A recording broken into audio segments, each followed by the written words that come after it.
¿Viste eso? El proyecto tiene dos palabras que emocionan mucho. Azteca, que es la manera como internacionalmente se le conoce al pueblo mexica, y Batman. O sea, y tener esos dos vocablos en la misma frase ya emociona de sobremanera. Yo nací en los ochentas y soy muy nerd. Me tocó ver en cines el Batman de Tim Burton con Michael Keaton y emocionarme de sobremanera al ver Ciudad Gótica viva afuera de los cómics y sobre todo con esta plástica que Tim Burton tenía, que era pues, muy comiquera, muy caricaturera, muy de la fantasía.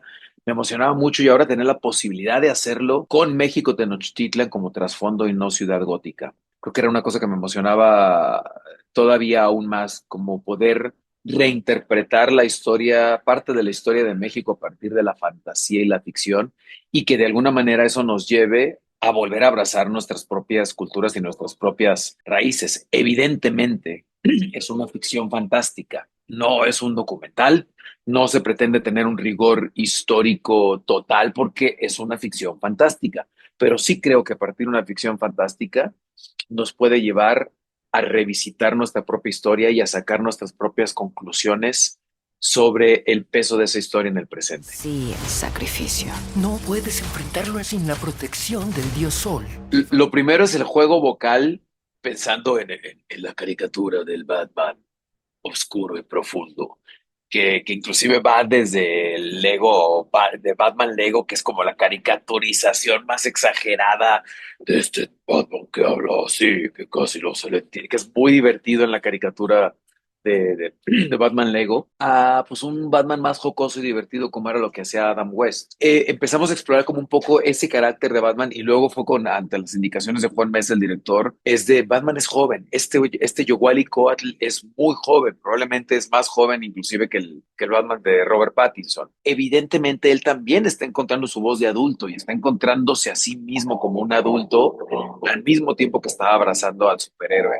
Entonces era jugar un poco con esos matices de este joven adulto guerrero que tiene que abrazar, que a partir de la idea de sanar su dolor por medio de la venganza, después entiende que la venganza no es el camino, es la justicia, pero que en este afán de encontrar justicia necesita el cobijo de este personaje para poder infligir miedo en aquellos que son los que suelen provocar miedo, que son los villanos. Entonces él entiende que hay que abrazar el dios murciélago, pero también hay que abrazar la voz de la noche, que tiene una profundidad diferente, que tiene una resonancia diferente. Y entonces ahí comenzó ya la exploración propia de nuestro Batman, que evidentemente si tenemos futuras entregas, esta voz va a seguirse modificando, porque lo que vemos en el Batman en Choque de Imperios es un Batman que apenas tiene probablemente días que acaba de abrazar al Caballero de la Noche. ¿Qué es eso? Parecen dioses. Soy el capitán Hernán De Cortés. alguna manera, ver México Tenochtitlan así, vivo, lleno de color, creo que va a ser un regalo para todos aquellos que hemos querido y hemos hecho el ejercicio de imaginar cómo era eso antes de que fuera destruido. Y para mí, como un vato que le gusta mucho mi cultura, que le gusta mucho la cultura de todo este país y de la cultura que emana de las 69 lenguas vivas y las otras tantas que se perdieron, me emociona mucho, me emocionaba mucho verla. Evidentemente, cuando grabamos voces, lo único que veíamos era bocetos, bocetos de cómo iba a ser el diseño de los personajes, el diseño de la ciudad, el diseño de las herramientas, de los gadgets que utiliza Batman. Ahora, antes de la Comic Con que pude ver la película, pues me emocionó mucho cuando los españoles llegan y dicen, oh, es hermosa, es más grande que Toledo, y vemos el Valle de la Náhuac y en medio del Valle de la Náhuac, México, Tenochtitlan, en el lago de Texcoco. Sí es muy emocionante. Es pensar en que venimos de esas raíces, ¿no? Raíces de un pueblo que logró entender cómo generar vida en un lago y cómo cosechar en un lago y a nivel científico y avance en botánica, pues lograr el sistema de chinampas, ¿no? Para poder cosechar diferentes verduras y frutos para alimentar a una ciudad que era la más grande probablemente de ese entonces en el mundo. Era más grande que Sevilla, era más grande que Toledo. Siempre es bonito a partir de la pantalla y a partir de la imagen de una pirámide perfectamente construida, con una idea arquitectónica poderosa, con una inclinación, hacia los astros, la luz, los soles. En esta historia de Batman habitamos mucho el día, están mucho en el día hasta que él comienza a entender que el lugar donde puede ejercer más fácil la justicia es en la noche. Los mexicas no peleaban en la noche porque no tenían el cobijo del dios Tonantzin, del dios Sol. Entonces Batman tiene que aprender a habitar la noche y aquí aparece el personaje de la mujer jaguar que le enseña a habitar la noche. Entonces se mezcla muy bien la mitología de lo prehispánico con la mitología de los personajes de DC Comics y a mí eso me emociona mucho. Os puedo ayudar.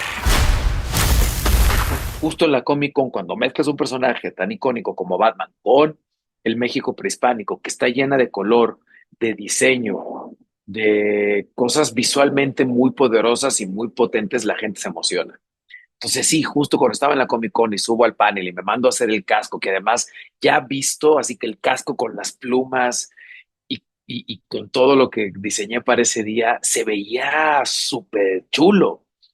Entonces subo a la plataforma y veo a toda la banda que estaba ahí, yo presentando un proyecto que tiene un arraigo muy mexicano, pues lo único que pude hacer lo primero fue gritar Viva México y escuchar a mucha banda del otro lado aplaudir y emocionarse porque pues, es California y porque también es su país. Yo espero que a partir de este Batman y nuestra industria vuelva a entender que ahí hay una beta importante de historias.